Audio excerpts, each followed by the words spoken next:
It was a damp Tuesday afternoon when King Charles and Andy found themselves standing in the exact center of a remarkably beige reception room. Neither quite knew why the meeting had been scheduled, and the silence that hung between them was heavy with the scent of damp wool and institutional floor polish.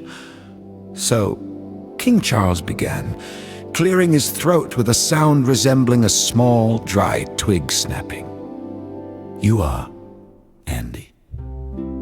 "Yes," Andy replied, shifting his weight from his left foot to his right foot, then back to his left foot again. "That is correct. I am Andy." "Splendid," the king said. He looked past Andy's left shoulder at a rather uninspiring landscape painting of a hedge. "The weather has been quite remarkably ambient today.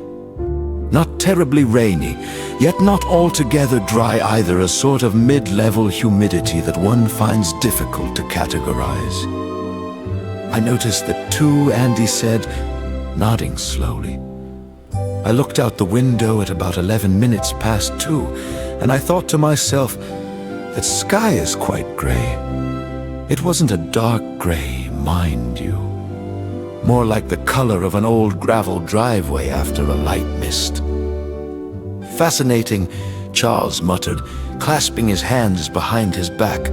"Gravel is an underrated substance, you know. We've been trialing a new crushed limestone variant on the east pathway at Highgrove. It has a slightly higher calcium content, which gives it a distinctly muted crunch under standard brogues. A standard flint gravel, by contrast, tends to have a much sharper, less rhythmic register when trodden upon." Andy blinked. "My cousin has a gravel driveway. I think it's just regular stones. They're sort of oval. Some are brown, some are white. A few are gray. When it rains, they look darker than when they're dry."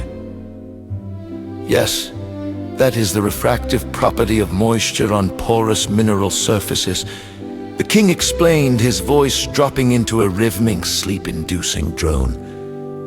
"It alters the light absorption, quite standard, really, though.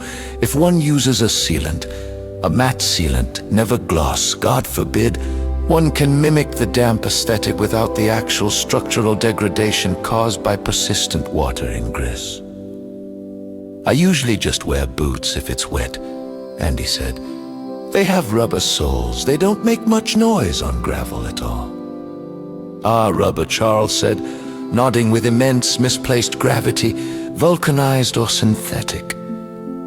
"I'm not sure," Andy said, staring intently at the top of the king's left ear. "They're just blue. I got them because they were on sale. They were reduced by about 4 pounds because the box was slightly crushed on one corner. A crushed box rarely impacts the integrity of the footwear contained within," the king observed wisely.